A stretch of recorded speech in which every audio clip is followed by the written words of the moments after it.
Sir, senate में opposition और हुकूमती जमातों के दरमियान इत्तेफाक हो गया है। कुछ पीटीआई का अंदरूनी मसला है जिसकी वजह से ऐलान नहीं हो पा रहा। लेकिन सर, ये झटपट ये सब कुछ तय हो गया। सवाल ये है कि इतनी अफाम तफहीम अगर सूबाई सतह पर हो सकती है, पाक की सतह पर मुमकिन क्यों नहीं?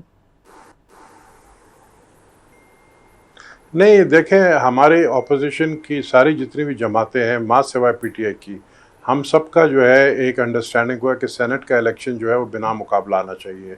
क्योंकि सेनेट के इलेक्शन में आपको पता है फिर हॉर्स ट्रेडिंग होती है, फिर एमपीएस के डिमांड बढ़ जाते हैं। जो अभी मेरे इतलात हैं कि ये जितने भी पीटीआई के जो मुनरफ जो है कैंडिडेट्स, इनको जो है एमपीएस ज़्यादा तंग कर रहे हैं कि नहीं जी, आप लोग इलेक्शन लड़ें और हमसे बात करें और हमें ये वोट हम बेचने के लिए तैयार हैं। जो पीटीआई के जो सो कॉल्ड पीटीआई के एमपीएस है, उस वजह से ये सारा गड़बड़ हो रहा है। तो सारा ये जो है माल का सारा मसला है, सारा जो है, क्योंकि अगर बिना मुकाबला आ जाते हैं तो फिर एमपीएस जो है वो वैसे ही फाका कशी में है। केपीके के जो एमपीएस हैं उनके पास तो वैसे ही कुछ नहीं है, उनको सीएम कुछ देता नहीं है।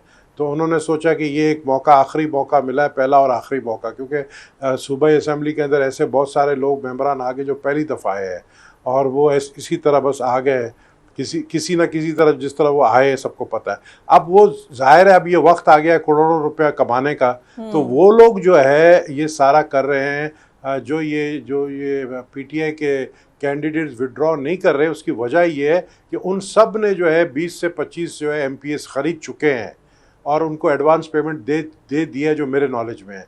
तो यही वजह है कि यहाँ पर जो है गड़बड़ हो रहा है केपीके के अंदर। और अली अमीन गंडापुर अच्छी तरह जानते हैं कि वो कौन से एमपीएस है। अब तो ये तो देखें ना, पीटीआई के ऊपर है, उसके बानी के ऊपर है कि वो क्या एक्शन लेते हैं। हमारी तरफ से पूरी तैयारी है। हमारी पार्टी, पाकिस्तान पीपल्स पार्टी ने पिछली भी जितने सेनेट के इलेक्शन हुए हैं, हम सब उसमें काफ़ी, जितने भी सूबे हैं उसमें बिना मुकाबला है। लेकिन केपीके में जो है वह दुकान खुल गई है और वहाँ पर जो है दाम जो है वो बहुत कम आला के मिल रहा है, लेकिन वो उसको उस पर भी देने के लिए, उस पर भी बेचने के लिए तैयार है। सर, और पाकिस्तान पीपल्स पार्टी तो पूरे कॉन्फिडेंस में है। कुंडी साहब भी ये कहते हैं कि जनाब, अदम एतमाद के हवाले से हम जोड़ तोड़ करेंगे, हमारा एक भी नंबर पूरा हुआ तो अदम एतमाद ज़रूर आएगी। आपको पर्सनली लगता है कि वाकई अली अमीन गंडापुर की कुर्सी के साथ कोई छेड़छाड़ होगी या फिर इनको जाने दिया जाएगा ऐसे ही? नहीं, ये सब कुछ दारोमदार है इस सेनेट के इलेक्शन में। सेनेट के इलेक्शन में जो ये पीटीआई के कैंडिडेट जो खड़े हैं, 6 लोग, 5 जो खड़े हैं, इसमें अगर ये दूसरे जो पीटीआई के हैं जो आज़ाद उम्मीदवार की हैसियत से इलेक्शन लड़ रहे हैं और उनको जो एमपीएस वोट देंगे, वो एमपीएस तो आप समझ लें कि वो पीटीआई के फिर नहीं होंगे, वो आज़ाद होंगे और उनके साथ हम उनको मिलाकर अदम एतमाद ला सकते हैं। अगर हम चाहें, अगर पाकिस्तान पीपल्स पार्टी की लीडरशिप चाहेगी तो अदम एतमाद ला सकते हैं, कि फिर हमारे लिए बड़ा आसानी होगा। लेकिन अब सिर्फ हम इंतज़ार करें सेनेट के इलेक्शन, देखते हैं रिजल्ट क्या आता है। बिल्कुल सही। सर, अभी हम ऑफ द वे भी ये बात कर रहे थे कि आपके बयानात काफ़ी हाईलाइट हो जाते हैं। नून लीग के साथ आपके मामलात कैसे हैं? आपके बयान और तलाल चौधरी के बयान तो काफ़ी बहस मचाई हुई है, काफ़ी खबरें भी बनाई हुई है। आपको क्यों लगता है कि नून लीग के तेवर कुछ बदले हैं या सादा अक्सरियत के बाद बदल जाएंगे और वो आप लोगों को आंखें दिखा रहे हैं? नून लीग कभी भी हमारा हमेशा रकीब रहा है और मैं अपना रकीब ही समझता हूँ इनको, मैं पर्सनली, क्योंकि मैंने वो दौर भी देखे जो हमारे जो लड़ाई झगड़े हुए हैं हमेशा नून लीग के साथ हुए हैं।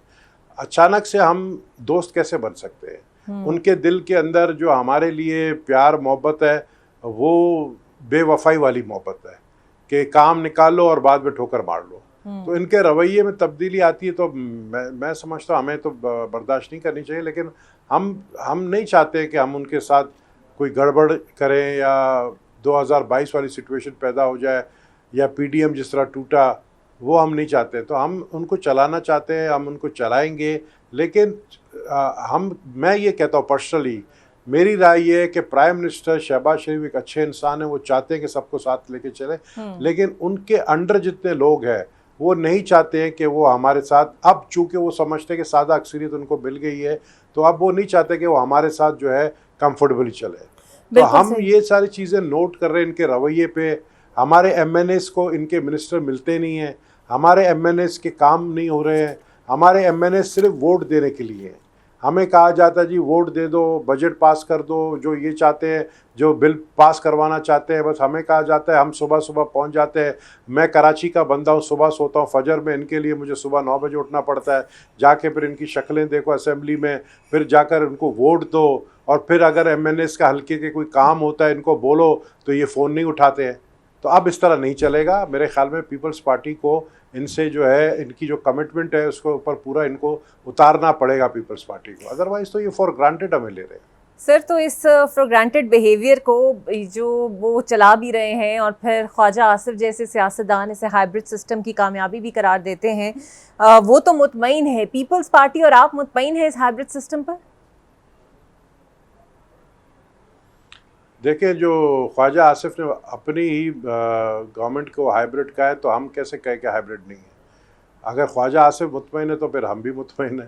तो उनकी हुकूमत है ना, हमारी तो हुकूमत नहीं है। हम तो उनको दिक्का स्टार्ट पे चला रहे हैं। हमारी जब एनर्जी ख़त्म हो जाएगी, दिक्का मारना बंद कर देंगे हम। अभी तक तो हम उनको दिक्का मार रहे हैं। खड्डे में गाड़ी है और गाड़ी को जब खड्डे में जाती है तो आपको पता, दिक्का मारना बड़ा मुश्किल हो जाता है। चला रहे हैं, हाइब्रिड सिस्टम को चलाना तो पड़ता है। तो कबूल साहब, जिस सिस्टम को आप धक्का दे के चला रहे हैं सर, आप बज़ाहिर खुद ऑब्वियसली आपका भी हल्का है, आपके भी लोग आपसे पूछते होंगे, जितने भी फैसले गवर्नेंस को लेकर हो रहे हैं, आम आदमी के लिए हो रहे हैं, चाहे वो बिजली है, चाहे वो चीनी है, चाहे वो पेट्रोल है, आपको लगता है पीपल्स पार्टी को अब इस पे भी स्टैंड लेना पड़ेगा?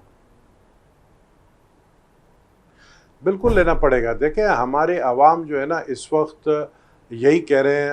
अगर देखें, सिंध में हमारी हुकूमत है, लेकिन जब तक वफाक की सपोर्ट नहीं मिलती है, 18 अमेंडमेंट के बाद भी कहते हैं कि सिंध खुद मुख्तार है, सूबे खुद मुख्तार है, वो अपना नहीं, ऐसी बात नहीं है। ये सिर्फ पेपर्स पे है 18 अमेंडमेंट, ये सिर्फ पेपर्स पे कि हम खुद मुख्तार है। तो मैं समझता हूँ कि ऐसे हालात में हमारे आवाम, जो हमारे लोग हैं, मेरे हल्के में लियारी में 16-16 घंटे बिजली नहीं है।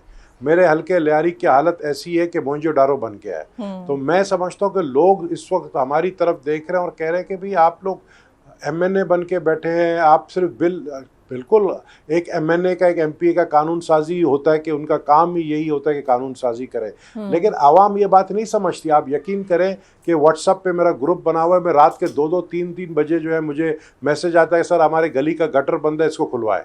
वो मैं खुलवाता हूँ एक MNA होके, मैं फ़ोन करता हूँ XCN को भी जाके, फिलहाल गली में गटर बंद है, खुलवा। ये हमारा काम नहीं है, लेकिन आवाम नहीं समझती। आवाम तो कहती है कि जी हमने आपको वोट दिया, हम तो आपको जानते हैं, लियारी का MNA आप हो, आप करके दें। हम जब फ़ोन मिलाते हैं जो कंसर्न डिपार्टमेंट के लोगों को, वो हमारा फ़ोन नहीं उठाते।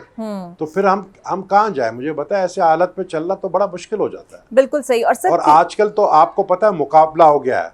अब मुकाबला है। पहले तो ये था ना, वन साइडेड था, अब मुकाबला है। अब दूसरे भी लोग आ गए मैदान में, दूसरे भी लोग आकर जो है चैलेंज कर रहे हैं पार्टी को। हमारे दूसरे भी लोग आकर आवाम को अपनी तरफ लगा रहे, अपने पीछे लगा रहे हैं, अपनी तरफ, मतलब हमारे ख़िलाफ़ बातें करके कि देखो आपके हल्के में ये पार्टी ने काम नहीं किया, हम आएंगे तो ये करेंगे। तो लोग कहाँ जाएंगे? लोगों के पास जब 16 घंटे बिजली नहीं है, पानी नहीं है, रोड टूटे हुए हैं, तो लोग तो ज़ाहिर है नाराज़ तो होंगे। अब वफाक ने हमें जो है ना वो ट्रक की बत्ती के पीछे लगा दिया है।